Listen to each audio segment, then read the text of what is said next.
Good morning મિત્રો, કેમ છો તમે? બધા મજામાં હશો, બરાબર ને? તો આજે આપણે ગણિત વિષય શીખવાના છીએ.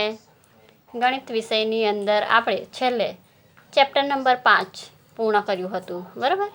તો આજે આપણે નવા ચેપ્ટરની શરૂઆત કરવાના છે. ચેપ્ટરનું નામ છે ભંગાર વેચનાર, બરાબર? તો આ ચેપ્ટરનો પ્રશ્ન નંબર 1 આપણે જોઈએ. તો પહેલાં તો સૂચના જોઈએ કે નીચે આપેલી નોટની કિંમત શોધો, બરાબર? હવે જુઓ, પહેલી જે રકમ છે ₹100ની 5 નોટ બરાબર ખાલી જગ્યા. અહીં શું કીધું છે? 100 રૂપિયાની 5 નોટ હોય તો કેટલા રૂપિયા થાય? શું કીધું છે?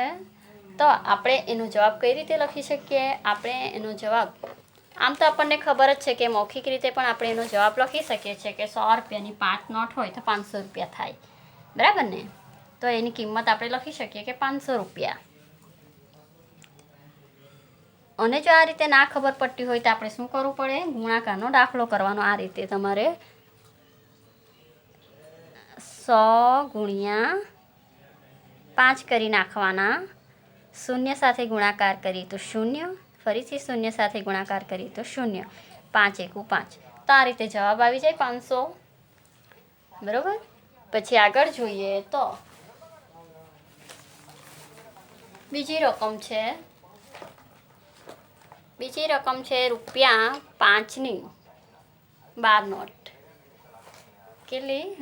₹5ની 12 નોટ. તો ₹5ની 12 નોટ, 5 રૂપિયાની 12 નોટ હોય તો કેટલા રૂપિયા થાય? તો એ આપણે ગણતરી કરીએ તો શું કરવું પડશે? 12 ગુણ્યા 5 કરીશું, બરાબર? એટલે 5 દુ 10, નો 0, વધી પડી 1, 5 એકુ 5 ને 1 6. કેટલો જવાબ આવશે? તો 60 રૂપિયા. તો આપણે લખીશું અહીં ₹60, બરાબર? 60 રૂપિયા અને ઉપર હતા 500 રૂપિયા. પછી આગળ એવી જ રીતે ₹10ની 15 નોટ. 10 રૂપિયાની 15 નોટ હોય તો કેટલા રૂપિયા થાય? તો આપણે ફરીથી ગુણાકારનો દાખલો એ રીતે કરીશું કે 10 ગુણ્યા 15. તો બે રકમ એટલે 0, 1નો શૂન્ય સાથે ગુણાકાર કરીશું તો 0, 1 એકુ 1. હવે 5ની ગણતરી કરીએ શૂન્ય સાથે તો 0, 1 પાછું અથવા 5 એકુ 5. હવે સરવાળો એનો કરીએ તો 0, 0 અને 1. કેટલા જવાબ આવ્યા? અરે સોરી, અહીંયા 5 છે, 5. 150. કેટલો જવાબ આવ્યો આપણી પાસે? 150 રૂપિયા. તો આપણે અહીં લખી દઈએ 150 રૂપિયા. એવી જ રીતે ₹50ની 14 નોટ. ₹50ની કેટલી નોટ લેવાની છે? ₹50ની આપણે 14 નોટ લેવાની છે. તો જોજો, આપણે શું કરવાનું? એને 14 વડે ગુણાકાર કરી નાખવાનો. શું કરવાનું? 14 વડે ગુણાકાર કરી નાખીએ તો આપણે 50 ગુણ્યા 14 કરી નાખીએ, બરાબર? ચાલો હવે શું કરીએ? તો હવે બે રકમ છે એટલે પહેલાં શૂન્ય મૂકી દઈએ. પછી શું કરીશું? 1નો ગુણાકાર શૂન્ય સાથે કરીશું તો જવાબ કેટલો આવશે? 0 આવશે અને 1 પાછું 5. હવે ફરીથી નીચે જે રકમ બાકી રહી એનો ગુણાકાર કરીએ તો 4નો ગુણાકાર શૂન્ય સાથે કરીશું તો જવાબ શું આવશે? 0 આવશે. અને 4નો ગુણાકાર 5 સાથે કરીશું તો 4 પંચા 20 થશે, બરાબર? તો હવે એનો આપણે સરવાળો કરી નાખીશું તો 0 સાથે 0, 5 વત્તા 2 બરાબર કેટલા થશે? 7. એટલે જવાબ કેટલો આવ્યો આપણી પાસે? જવાબ આવ્યો 700 રૂપિયા, બરાબર? 50 રૂપિયાની 14 નોટ હોય તો કેટલા રૂપિયા થાય? તો આપણને જવાબ મળશે 700 રૂપિયા. એવી જ રીતે 500ની 4 નોટ હોય તો એ આપણે મૌખિક રીતે ગણી શકીએ કે 500 રૂપિયાની જો 4 નોટ હોય તો કેટલા રૂપિયા થાય? 2000 રૂપિયા થાય, બરાબર ને? તો એ આપણે મૌખિક રીતે ગણતરી કરી શકીએ છીએ. તો 2000 રૂપિયા. એવી જ રીતે 20 રૂપિયા 20ની 8 નોટ હોય તો આપણે ડાયરેક્ટલી, જો તમને આવડતું હોય તો તમે મૌખિક રીતે ગણતરી કરીને લખી શકો છો. તો અહીં 20 રૂપિયાની 8 નોટ છે તો આપણે 8 દુ 16નો 1 0 એટલે 160 રૂપિયા લખી શકીએ, બરાબર, રૂપિયા 160. એવી જ રીતે 200 રૂપિયાની 3 નોટ છે તો કેટલા રૂપિયા થશે? રૂપિયા 600 થશે, બરાબર. એવી જ રીતે 8મી રકમ છે કે 2 રૂપિયાની 25 નોટ છે. હવે 2 રૂપિયાની 25 નોટ છે એટલે 25 દુ કેટલા થાય? 50 થાય. એટલે કેટલા રૂપિયા થશે? 50 રૂપિયા થશે, બરાબર ને. હવે આગળ જોઈએ તો રૂપિયા 2000ની 2 નોટ હોય. 2000 રૂપિયાની કેટલી નોટ છે? 2 નોટ છે. તો 2000 રૂપિયાની 2 નોટ હોય એટલે કેટલા રૂપિયા થશે? તો એ આપણે મૌખિક રીતે ગણતરી કરી શકીએ છીએ. જો તમને ના આવડે તો મેં આગળ કીધું તેમ તમે ગુણાકાર કરીને ગણી શકો છો, બરાબર. તો હવે આપણે આગળનું જોઈએ કે રૂપિયા 100ની 9 નોટ છે. તો હવે 100ની ગણતરી પણ આપણે મૌખિક રીતે ગણી શકીએ છીએ, જેનો આપણે ગુણાકાર કરવાની કોઈ આવશ્યકતા નથી. તો 9 નોટ હોય એટલે કેટલા રૂપિયા થઈ જશે? તો એ થશે 900 રૂપિયા, બરાબર. તો આ રીતે તમે ગણતરી કરીને પણ ગુણાકારની રીતે પણ તમે ગણી શકો છો, અને રૂપિયા છે એટલે તમે મૌખિક રીતે પણ ગણતરી કરીને લખી શકો છો. તો હવે આપણે આગળ જોઈએ પ્રશ્ન નંબર 2. પ્રશ્ન નંબર 2ની અંદર શું છે તો સૂચના જોઈએ આપણે પહેલાં તો કે નીચેના પ્રશ્નોના જવાબ લખો, બરાબર. તો પહેલી રકમ કેટલી છે? રૂપિયા 50ની કેટલી નોટ હોય તો રૂપિયા 300 થાય? હવે શું કીધું છે? 50 રૂપિયાની આપણે કેટલી નોટ લઈશું તો 300 રૂપિયા થશે? તો આપણે શું કરવું પડશે? ગુણાકારની રીતથી કરી શકીશું, અથવા જો તમે મૌખિક રીતે કરી શકો તો એનો જવાબ તમે મૌખિક રીતે પણ લખી શકો છો. તો 50 રૂપિયાની આપણે જો 6 નોટ લઈએ, કેટલી? 6 નોટ. એટલે આપણે ગુણાકાર કરીએ કે 50 ગુણ્યા 6 કરીએ. જોજો 50 ગુણ્યા કેટલા કરીશું? 6 કરીશું. તો આપણે 6નો ગુણાકાર 0 સાથે કરીશું તો જવાબ કેટલો આવશે? 0 આવશે. અને 6નો ગુણાકાર 5 સાથે કરીશું તો જવાબ કેટલો આવશે? 6 પંચા 30. જો 300 રૂપિયા થઈ ગયા. એટલે આપણે લખી શકીએ કે 50 રૂપિયાની કેટલી નોટ? તો 50 રૂપિયાની 6 નોટ લઈશું. લખીએ રૂપિયા 50ની કેટલી નોટ? તો 6 નોટ, બરાબર. 6 નોટે કેટલા રૂપિયા થાય? 300 રૂપિયા થાય. એવી જ રીતે આગળનો દાખલો જોઈએ તો રૂપિયા 20ની કેટલી નોટ લઈએ તો રૂપિયા 180 થાય. તો અને પણ આપણે એવી જ રીતે ગુણાકારના રીતે આપણે ગણતરી કરી શકીએ છીએ. જો 20 રૂપિયાની આપણે 9 નોટ લઈએ, કેટલી? 9 નોટ લઈએ તો 180 રૂપિયા થશે, બરાબર. કેટલી નોટ લેવી પડશે? રૂપિયા 20ની 9 નોટ લેવી પડશે, બરાબર. આ રીતે આપણને રૂપિયા 180 મળી જશે. પછી આગળનો દાખલો જોઈએ, દાખલા નંબર 3. તો રૂપિયા 500ની કેટલી નોટ લઈશું આપણે? તો રૂપિયા આપણી પાસે 8000 થશે. તો આપણે કેટલી નોટ લેવી પડશે 500 રૂપિયાની? તો આપણે એનો ગુણાકાર કરીએ તો જો આપણી પાસે કદાચ 16 નોટ હશે, 500 રૂપિયાની કેટલી નોટ? 16 નોટ હશે આપણી પાસે, તો આપણને 8000 રૂપિયા મળશે. તો આપણે ગુણાકાર કરીને જવાબ જોઈએ. 1નો ગુણાકાર આપણે 0 સાથે કરીશું તો 0 જવાબ આવશે. 1નો ગુણાકાર 5 સાથે કરીશું તો 5 જવાબ આવશે, બરાબર. હવે ફરીથી 6નો ગુણાકાર 0 સાથે કરીશું તો 0 જવાબ આવશે. ફરીથી 0 સાથે કરીશું તો 0 જવાબ આવશે. અને 6નો ગુણાકાર 5 સાથે કરીશું તો કેટલો જવાબ આવશે? 30. હવે એનો સરવાળો કરીશું તો 0નો 0, 0 નીચે 0, 5 ને 3 8. આપણને જવાબ મળી ગયો 8000. તો કેટલી નોટ લેવી પડે 500 રૂપિયાની? 500 રૂપિયાની આપણે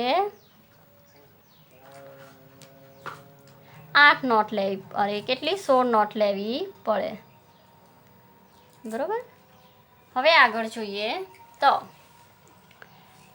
આગળ છે ચોથો દાખલો જોઈએ આપણે. ચોથા દાખલાની અંદર રકમ જોઈએ રૂપિયા 500, રૂપિયા 100 અને બીજી કેટલી છે? રૂપિયા 5ની કેટલી નોટ ભેગી કરીશું તો 620 રૂપિયા થશે. તો એ આપણે મૌખિક રીતે દાખલો ગણી શકીએ છીએ. 600 રૂપિયા કરવા માટે 500ની અંદર આપણે 100 રૂપિયા ઉમેરીએ તો 600 રૂપિયા થઈ જાય. એટલે 500 રૂપિયાની એક નોટ લેવી પડે, 100 રૂપિયાની એક નોટ લેવી પડે. હવે બાકી રહી આપણી પાસે 20 રૂપિયા અને નોટ બાકી રહી 5 રૂપિયાની. તો 5 રૂપિયાની કેટલી નોટ હોય તો 20 રૂપિયા થાય? તો 4 નોટ હોય તો 20 રૂપિયા થશે, બરાબર ને? કેટલી નોટ હોવી જોઈએ? 4 નોટ. તો 4 નોટ હશે તો 20 રૂપિયા થશે. તો આપણે એનો જવાબ કેવી રીતે લખી શકીએ કે રૂપિયા 500ની કેટલી નોટ? 1. રૂપિયા 100ની પણ 1 અને રૂપિયા 5ની આપણી પાસે 4 નોટ હશે તો 620 રૂપિયા થાય, બરાબર? આ જવાબ આપણે અલગ રીતે પણ કરી શકીએ છીએ. હવે દાખલા નંબર આગળ જોઈએ તો રકમ છે 5મી. રૂપિયા 100, રૂપિયા 50 અને રૂપિયા 10ની કેટલી નોટે રૂપિયા 230 થાય? તો હવે કેટલા રૂપિયા કરવાના છે? 230 રૂપિયા કરવાના છે. તો પહેલાં તો આપણે 100 રૂપિયાની એક નોટ લઈ લઈએ, બરાબર? રૂપિયા 100ની એક, પછી 50 રૂપિયાની 2 નોટ લઈએ, બરાબર? રૂપિયા 50ની કેટલી લઈએ? 2. એટલે 100 રૂપિયા, 100 ને 100 200 થઈ ગયા. હવે બાકી રહ્યા કેટલા? 30 રૂપિયા. તો 10ની આપણે 3 નોટ લઈશું. રૂપિયા 10ની કેટલી નોટ લેવી પડશે? 3 નોટ લઈશું તો 30 રૂપિયા થશે. એટલે 230 રૂપિયા આપણી પાસે જવાબ આવી ગયો, બરાબર? હવે આગળ જોઈએ પ્રશ્ન નંબર 3. હવે પ્રશ્ન નંબર 3 જે છે એની વિગત આપણે જોઈએ તો જુઓ, દેખાય છે?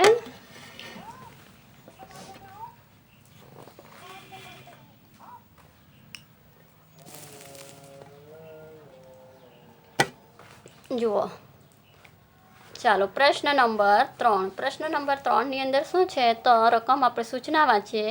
પ્રશ્ન 3.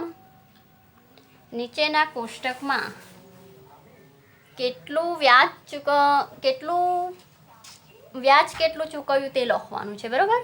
નીચેના કોષ્ટકમાં વ્યાજ કેટલું ચૂકવ્યું તે લખો. તો એ કોષ્ટકની અંદર વિગત શું છે તે પહેલાં તો આપણે જોઈ લઈએ.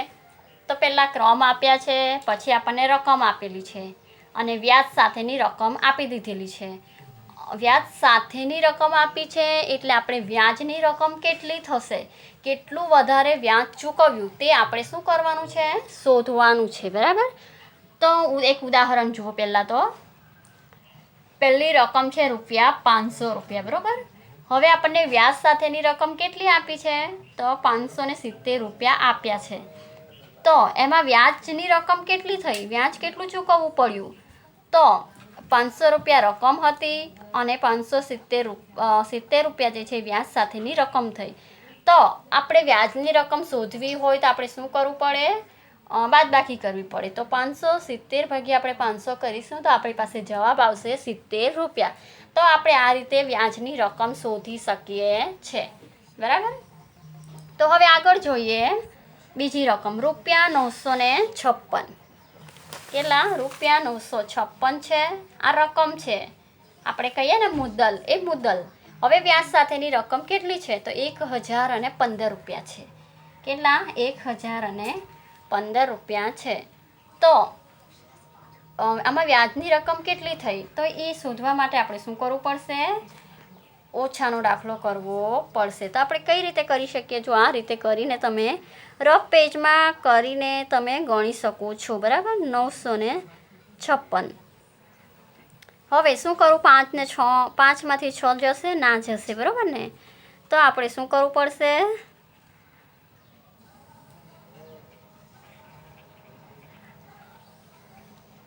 તો આપણે હવે અહીં 15 થઈ ગયા. 15માંથી 6 કાઢીશું તો જવાબ આપણી પાસે આવશે 9, બરાબર? 9 જવાબ આવશે. હવે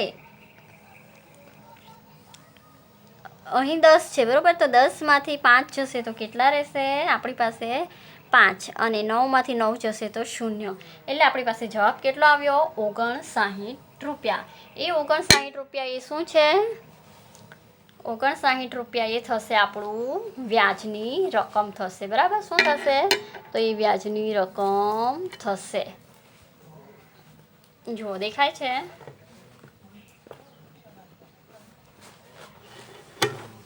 તો આ રીતે તમે વ્યાજની રકમ શોધી શકો છો. હવે આગળ જોઈએ. તો આગળ છે બીજી રકમ.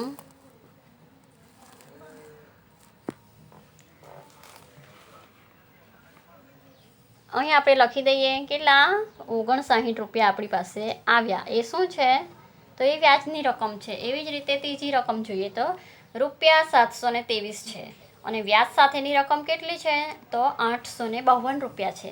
તો હવે આપણે વ્યાજની રકમ શોધવાની છે. તો કેટલું વ્યાજ ચૂકવ્યું એમણે, તો એ આપણે ચૂકવવા માટે શું કરવું પડશે? એ શોધવા માટે તો આપણે ફરીથી ઓછાનો દાખલો ગણી શકીએ છીએ. બરાબર. ઓછાના દાખલા દ્વારા આપણે શેની રકમ શોધીશું? તો વ્યાજની રકમ આપણને મળશે. તો આપણે શોધીએ. 852 ઓછા કેટલા કરવા પડશે? 723. હવે આપણે ઓછી અહીંયા દશક લઈ લઈએ. દશક એટલે 12 આવી ગયા. હવે જવાબ આપણી પાસે અહીં કેટલા આવશે? 12માંથી 3 જશે તો 9. બરાબર. હવે 4માંથી 2 જશે તો 2 અને 8માંથી 7 જશે તો 1. એટલે જવાબ કેટલો આવ્યો આપણી પાસે? ₹129. તો વ્યાજની રકમ આપણને કેટલી મળી? વ્યાજની રકમ આપણને મળી ₹129. બરાબર. પછી આગળ છે ચોથી રકમ. તો ₹1232 એ રકમ છે, એટલે કે મુદ્દલ છે. અને વ્યાજ સાથેની રકમ કેટલી છે? તો ₹1339 જે છે એ વ્યાજ સાથેની રકમ છે. તો હવે વ્યાજની રકમ કેટલી છે? આમાંથી આ મુદ્દલ અને વ્યાજ સહિતની રકમ છે. બંને મળીને આટલી રકમ છે. તો આ જે રકમ છે એ રકમમાંથી આપણે કઈ રકમ શોધવાની છે? વ્યાજની રકમ શોધવાની છે. તો એનો જવાબ તમે આ રીતે ગુણાકાર ઓછા બાદબાકીનો દાખલો કરીને મેળવી શકો છો. તો એનો જવાબ હું તમને ડાયરેક્ટ કહીશ કે ₹107. એવી જ રીતે પાંચમી રકમ છે 2009 અને વ્યાજ સાથેની રકમ છે ₹2246. તો એની વ્યાજની રકમ કેટલી આવશે? તો એની વ્યાજની રકમ આવશે ₹237. બરાબર. આ રીતે તમારે દાખલો આ કોષ્ટક પૂર્ણ કરવાનું છે. તો હવે આગળનો દાખલો જોઈએ. દાખલા નંબર 4. દાખલા નંબર 4ની અંદર શું છે? તો રકમ વાંચીએ આપણે. હરિલાલે એક બેંક પાસેથી ₹300ની લોન લીધી છે. કેટલી? ₹300ની. હવે તેઓ શું કરે છે? તો તેઓ બેંકને 6 મહિના સુધી ₹54 દર માસે જમા કરાવશે. તથા બાબુલાલે એક સરાફી પેઢી પાસેથી ₹300 ઉધાર લીધા છે અને 6 મહિના પછી તેઓ ₹360 પાછા આપ્યા. હવે બંનેમાંથી કોણે વધારે પૈસા આપવા પડ્યા અને કેટલા? તો હવે આપણે જોઈએ. તો પહેલાં તો હરિલાલનું જોઈએ. બરાબર. આ છે હરિલાલ. હરિલાલ કેટલા રૂપિયાની લોન લે છે? તો ₹300ની લોન લે છે અને 6 મહિના સુધી કેટલા રકમ ચૂકવે છે દર મહિને? તો ₹54 દર માસે ચૂકવે છે, એટલે કે દર મહિને ચૂકવે છે. હવે દર મહિને ચૂકવે છે એટલે આપણે પહેલાં તો એનો જવાબ કેટલો આવશે તે શોધવું પડશે. બરાબર. જો દર મહિને ₹54 ચૂકવતા હોય તો 6 મહિનાના કેટલા થાય? 6 મહિનાના કેટલા થાય? તો આપણે શું કરવું પડશે? 54 ગુણ્યા 6 કરવા પડશે. તો 6 ચોક 24 નો 4 વધી પડી 2, 6 પંચા 30 ને 2 32. એટલે ₹324 એ ચૂકવશે. બરાબર. કોણ ચૂકવશે? તો હરિલાલ ચૂકવશે. હવે જોઈએ આપણે તો બાબુલાલ. જે બાબુલાલ છે એ પણ કેટલા રૂપિયાની લોન લે છે? ₹300 ઉધાર લે છે. કેટલા? ₹300 ઉધાર લે છે અને 6 મહિના સુધી શું કરે છે? 6 માસ સુધી 6 માસ પછી ₹360 પાછા આપે છે. હવે આપણને શું કીધું છે કે હરિલાલ અને બાબુલાલ આ જે બંનેમાંથી કોણે પૈસા વધારે આપવા પડ્યા? બરાબર, કેટલું વધારે વ્યાજ ચૂકવવું પડ્યું અને કેટલા. તો આપણે જોઈ શકીએ કે હરિલાલે 324 રૂપિયા આપ્યા અને બાબુલાલે 360 પાછા આપ્યા. તો બાબુલાલે વધારે ચૂકવવા પડશે, તો આપણે લખી શકીએ કે બાબુલાલે વધારે પૈસા આપવા પડશે. બરાબર ને. હવે પાછું એવું પણ પૂછ્યું કે કેટલા વધારે આપવા પડશે, તો આપણે શું કરીશું? 360 ઓછા કેટલા કરવા પડશે? 324.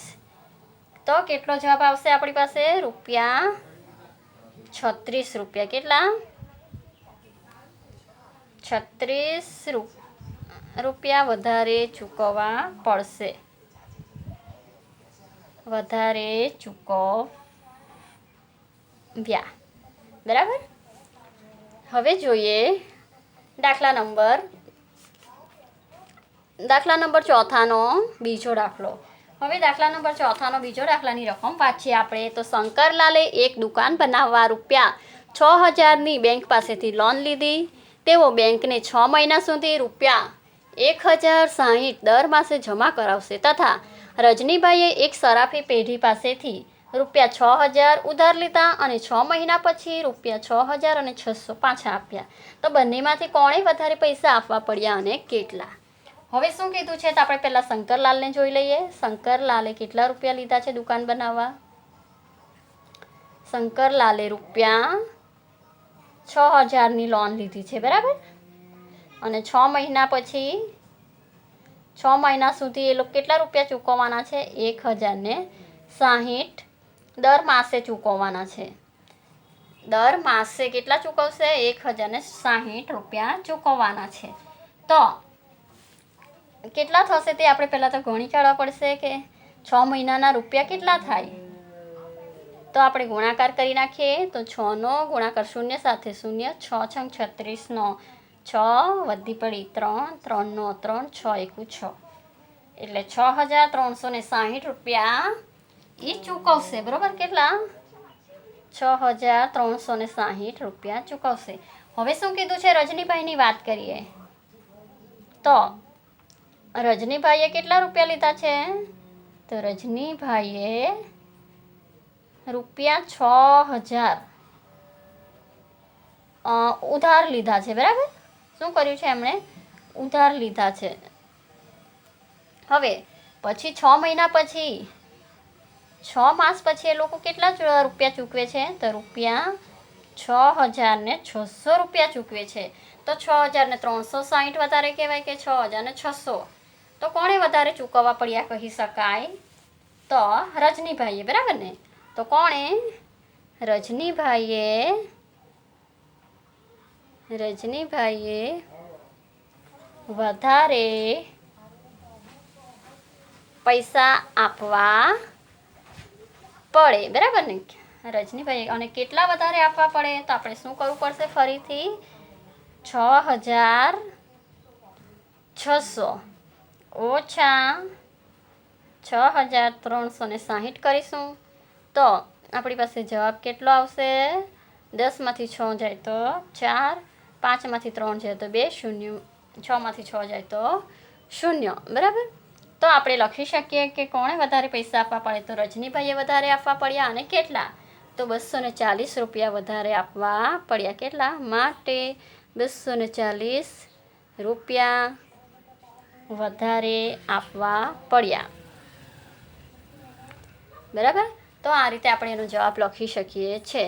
તો મિત્રો, ચેપ્ટર નંબર 6 ભંગાર વેચનારનો પ્રશ્ન ચોથાના 2 દાખલા આપણે અહીં પૂર્ણ કરીએ છીએ અને નવા પ્રશ્નો સાથે આપણે ફરી પાછા મળીએ.